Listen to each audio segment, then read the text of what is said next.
की तरफ से मैं हरिओम गुप्ता आपका बहुत बहुत स्वागत करता हूं। जैसा कि प्रतिदिन सुबह 7 बजे मैं आपको करंट अफेयर का वीडियो प्रोवाइड कराता हूं और आज हम डिस्कस करेंगे यूपीआरबीएनएल का टेक्नीशियन का पेपर। अगर आप सुबह 7 बजे प्रतिदिन करंट अफेयर्स का वीडियो पाना चाहते हैं और साथ में फ्री पीडीएफ, तो आप हमारे गूगल ड्राइव से जो लिंक दे रखी है उसे डाउनलोड कर सकते हैं और प्रतिदिन सुबह 7 बजे आपको ये वीडियो मिल जाएगा। तो आइए शुरू करते हैं आज का वीडियो। तो आज के वीडियो में हम यूपीआरबीएनएल टेक्नीशियन का पेपर डिस्कस करेंगे, राइट। तो यहां पर हम सबसे पहले बात करें कि एग्जाम किस तरह का होगा। तो जो टोटल क्वेश्चन होंगे 200 होंगे, देख रहे हैं आप। 200 क्वेश्चन होंगे जिसमें से 150 क्वेश्चन होंगे और हर क्वेश्चन 1 नंबर का होगा। तो 150 क्वेश्चन टेक्निकल, 20 जर्नल अवेयरनेस के, जिसमें से 10 आपको क्वेश्चन करंट अफेयर्स के मिल जाएंगे। तो अगर आप डेली मेरा करंट अफेयर्स का वीडियो देखेंगे तो मैं आपको यकीन दिला दूं कि ये क्वेश्चन उससे बाहर नहीं जाएगा। 20 क्वेश्चन आपको रीजनिंग के मिलेंगे और 10 क्वेश्चन आपको हिंदी के मिल जाएंगे। तो टोटल 200 क्वेश्चन में आप अगर 60 to 70% तक स्कोर कर लेते हैं तो आपका कट ऑफ निकलना बिल्कुल तय है। आइए शुरू करते हैं आज का वीडियो। तो सबसे पहले हम बात करेंगे यहां पर एग्जाम के बारे में कि टोटल 3 घंटे का एग्जाम होगा, ड्यूरेशन है 180 मिनट और मैक्सिमम मार्क है 200। तो सबसे पहले क्वेश्चन पर आते हैं। निम्नलिखित में से कौन सा सुरक्षा का प्रभाग व्यवसायिक सुरक्षा में नहीं आता है, इंडस्ट्रियल सेफ्टी का पार्ट नहीं है। तो आइए सबसे पहले मैं आपको समझा दूं कि इंडस्ट्रियल सेफ्टी से मतलब क्या है। तो सबसे पहले इमेज के माध्यम से समझते हैं। जो मशीन होती हैं, कितनी अच्छी बात लिखी गई है यहाँ पर कि मशीन का कोई भी ब्रेन नहीं है, आपको अपना ब्रेन यूज करना है, राइट। तो इंडस्ट्रीज में मशीनों की सेफ्टी, अपनी बॉडी की सेफ्टी और वर्क की सेफ्टी। सड़क की सेफ्टी हमारे इसमें नहीं आती है। तो राइट आंसर हो जाएगा ऑप्शन नंबर 4, राइट। ये क्लियर हो गया होगा क्वेश्चन। आते हैं नेक्स्ट क्वेश्चन पर। सुपर इनेमल तारों का गेज किसके द्वारा नापा जाता है। तो सबसे पहले आप समझिए सुपर इनेमल तार होते क्या है। कोई भी वायर होता है, राइट, तो उसके ऊपर क्या होता है, इंसुलेशन। इंसुलेशन क्यों होता है, उसे इलेक्ट्रिक शॉक से प्रूफ बनाने के लिए। तो उस पर कितना इनेमल होगा, कितना इंसुलेशन होगा, उसे किस वायर गेज के माध्यम से नापा जाता है। तो आइए मैं आपको इमेज दिखाता हूं, उसके बाद आपको चीजें समझ में आएंगी। तो आपने जनरली जो लोग इंडस्ट्रीज में काम करते हैं या आईटीआई बहुत अच्छे से किया है, उन्हें पता होगा कि ये गेज होता है जिससे हम नापते हैं। अब यहां पर जानने वाली बात यह है कि जिसका गेज ज्यादा उसकी साइज, जिसका गेज कम उसकी साइज ज्यादा। यहां पर उल्टा रिलेशन है, इतना याद रखिएगा। अगर साइज ज्यादा है तो गेज कम होगा और अगर गेज की वैल्यू ज्यादा है तो साइज ऑब्वियसली कम हो जाएगा। ओके, तो यहां तक आप समझ चुके होंगे। और इसी प्रकार से हम पूरा टेक्नीशियन का पेपर, सभी, अगर यह इलेक्ट्रीशियन का पेपर है, फिटर का भी, हर सब्जेक्ट का एक एक करके सॉल्व कर देंगे। अगर आप हमें इस वीडियो का अच्छा रिस्पॉन्स देंगे तो आपको आने वाले और भी वीडियो मिलते रहेंगे। आते हैं हमारे नेक्स्ट क्वेश्चन पर। घावों को भरने के लिए फर्स्ट एड उपचार के डिब्बे में कौन सी ट्यूब होनी चाहिए। तो सबसे पहले हम समझते हैं फर्स्ट एड की जरूरत क्यों पड़ती है। फर्स्ट एडर डिपार्टमेंट में होता है, इसकी जरूरत क्यों पड़ती है। तो कभी भी इंडस्ट्रियल एक्सीडेंट होते हैं तो एक किट वहां पर अवेलेबल होती है। आप देख सकते हैं इसमें इतनी चीजें होती हैं, स्ट्रिप होती है, सीजर होती है, इंजेक्शन होते हैं, बहुत सी चीजें होती हैं। इसमें बीटाडीन भी होती है, दिस इज अवर बीटाडीन। तो बीटाडीन का यूज यहां पर किस लिए किया जाता है, इंडस्ट्रियल सेफ्टी किट में प्राथमिक उपचार के लिए। आपने डे टू डे लाइफ में भी इसका यूज किया होगा। तो आप देखिए कितने आसान से क्वेश्चन आते हैं और मैं सबसे पहले आपको क्वेश्चन पेपर क्यों सॉल्व करा रहा हूं कि ताकि आपको आइडिया लग जाए कि बेसिकली क्वेश्चन आते कैसे हैं। इसके बाद मैं आपको पूरा सिलेबस एक एक करके बहुत ही आसानी से सॉल्व करा दूंगा। सबसे पहले आप ये समझ लीजिए कि आपके एग्जाम में क्वेश्चन आएंगे कैसे। अगला क्वेश्चन है हमारा, तेल, पेट्रोल और विद्युत दोष की वजह से लगी आग हो तो उसमें किस प्रकार के अग्निशमक फायर एक्सटिंग्विशर का प्रयोग होगा। तो आइए हम सबसे पहले समझते हैं कि फायर कितने प्रकार की होती है, राइट, और उसमें कौन कौन से अग्निशमक का प्रयोग होगा। तो चलते हैं हमारे इमेज पे। देखिए आपको 4 प्रकार की इमेज दिखाई गई है। ए टाइप फायर जो वुड और पेपर पर लगी होगी, दूसरी की लिक्विड पर। लिक्विड कौन कौन से हो सकते हैं आपके, पेट्रोल, डीजल, केरोसिन। तो इन सब में फायर बी टाइप का आएगा।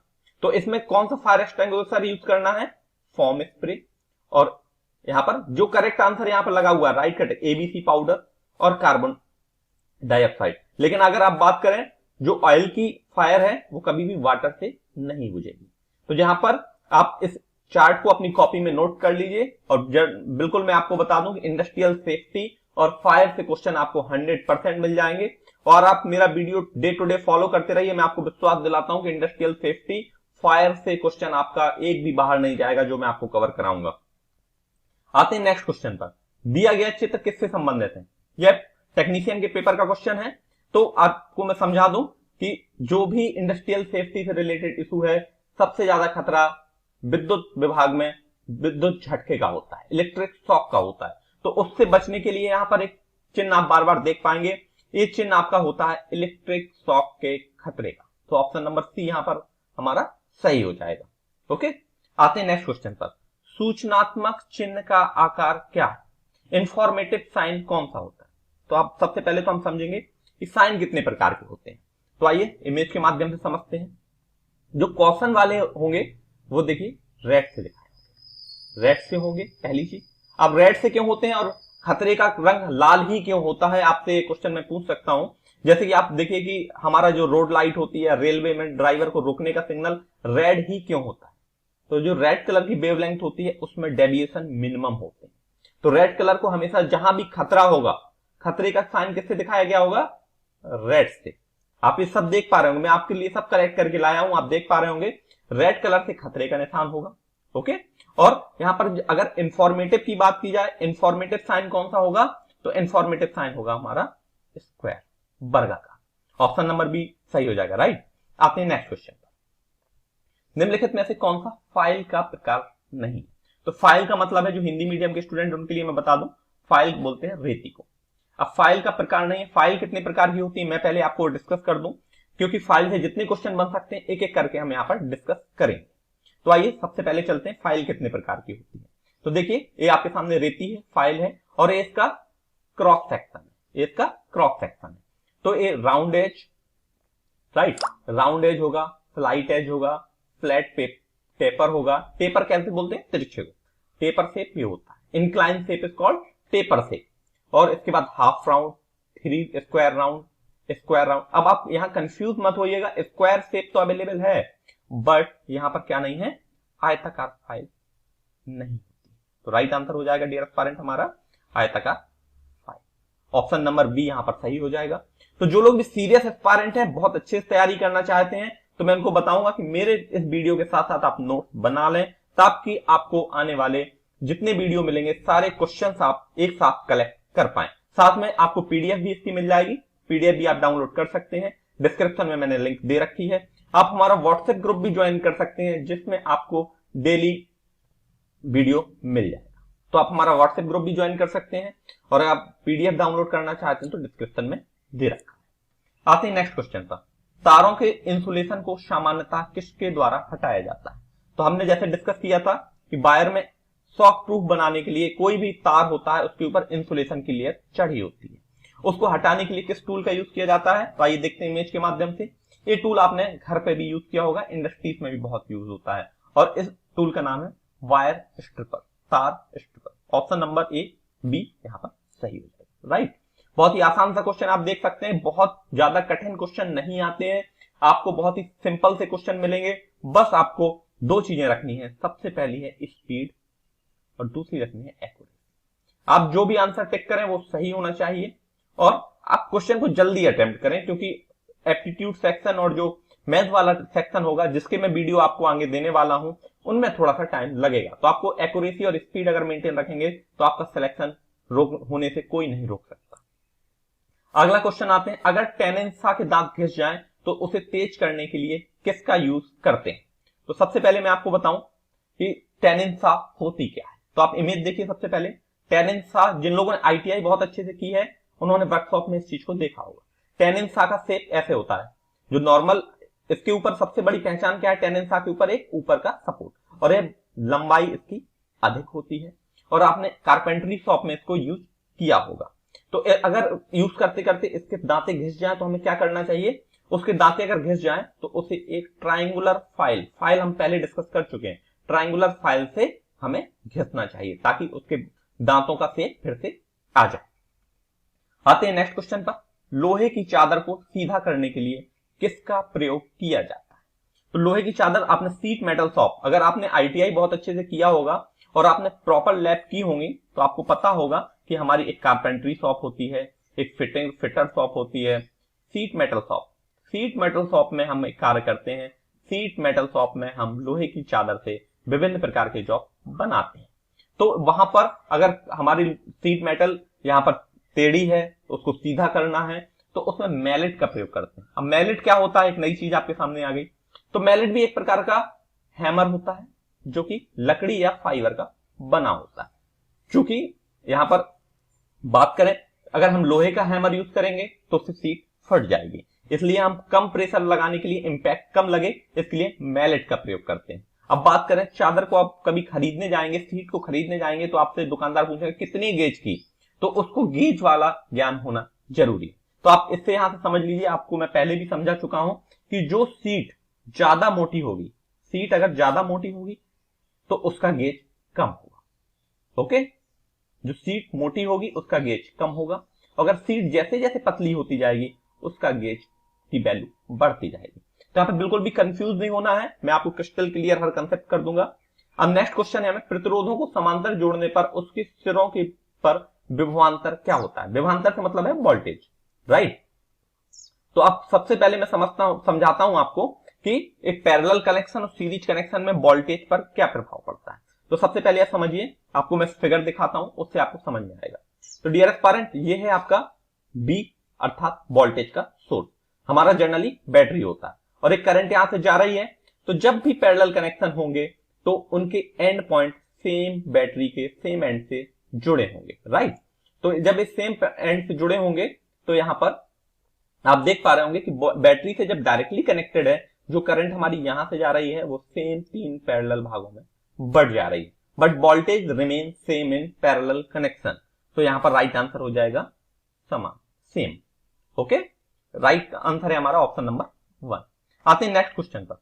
जब आवेशित पिंड को निम्नलिखित में से किसके माध्यम से आवेशित नहीं किया जाए। तो सबसे पहले तो हम देख सकते हैं, हमने अपने डे टू डे लाइफ में भी ये प्रैक्टिकल किया होगा कि जब हम कंघी से अपने बालों पर रब करते हैं, उसके बाद कागज के टुकड़े उस कंघी खींच लेती है। आपको मैंने इसे मेज से समझाने की कोशिश की है। तो वहां पर किसका कंसेप्ट लगता है, आवेश का। अब आवेश में सेम चार्ज होते हैं, पॉजिटिव पॉजिटिव को क्या करता है, रिपल्स करता है, और अपोजिट चार्ज पॉजिटिव नेगेटिव को अट्रैक्ट करता है। ओके, तो पॉजिटिव नेगेटिव का अट्रैक्शन होता है हमारा अपोजिट चार्ज की वजह से। और इसने पूछा कि किस माध्यम से आवेशित नहीं किया जा सकता। तो देखो, घर्षण तो हमने अभी जस्ट समझा ही है।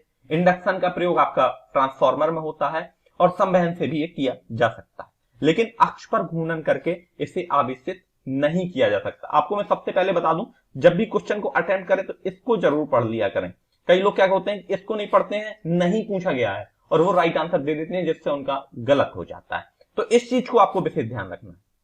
नेक्स्ट क्वेश्चन बहुत ही सिंपल सा है, किसी अणु का भार क्या होता है। तो हमने एटॉमिक वेट की बात करें, आइए इससे समझते हैं। हीलियम का हम एटम ले लेते हैं, तो ये होता है इसका न्यूक्लियस है, और न्यूक्लियस के चारों तरफ चक्कर लगाते हैं इलेक्ट्रॉन, राइट। तो जो न्यूक्लियस होता है उसमें क्या क्या होते हैं हमारे, न्यूट्रॉन एंड प्रोटॉन, और जो एटॉम का वेट होता है वह होता है न्यूक्लियस में। तो वहां पर जब न्यूट्रॉन और प्रोटॉन है तो उन दोनों का जब हम वेट ऐड कर देंगे तो हमें आ जाएगा एटॉमिक वेट। जैसे यहां पर हीलियम का परमाणु क्रमांक नंबर ऑफ प्रोटॉन के बराबर है, और जब यहां पर 2 न्यूट्रॉन और 2 प्रोटॉन होते हैं, जब हम इसमें ऐड कर देंगे तो 2 + 2 = 4, यहां पर एटॉमिक वेट आ जाएगा। समझ गए होंगे आप। आते हैं नेक्स्ट क्वेश्चन। जब किसी श्रेणी क्रम में 3 समान प्रतिरोध 18 वोल्ट की सप्लाई से जुड़े हो तो और धारा का मान 1 एम्पियर है, तो प्रत्येक प्रतिरोध का मान बताना है। आइए इमेज के माध्यम से समझते हैं। अब यहां पर वोल्टेज की वैल्यू कितनी दे रखी है, 18 वोल्ट,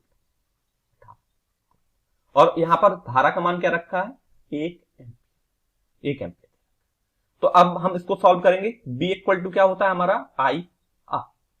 ये हमने ओम्स लॉ से सीखा था, ठीक है। B = IR। अब हमें क्या किसका मान निकालना है, R का। तो R = क्या हो जाएगा हमारा, V/I। अब वोल्टेज की वैल्यू कितना दे रखा है हमें, अब चूंकि यहां पर 3 रेजिस्टेंस हैं तो R + R + R = how much, 3R। 3R = V/I।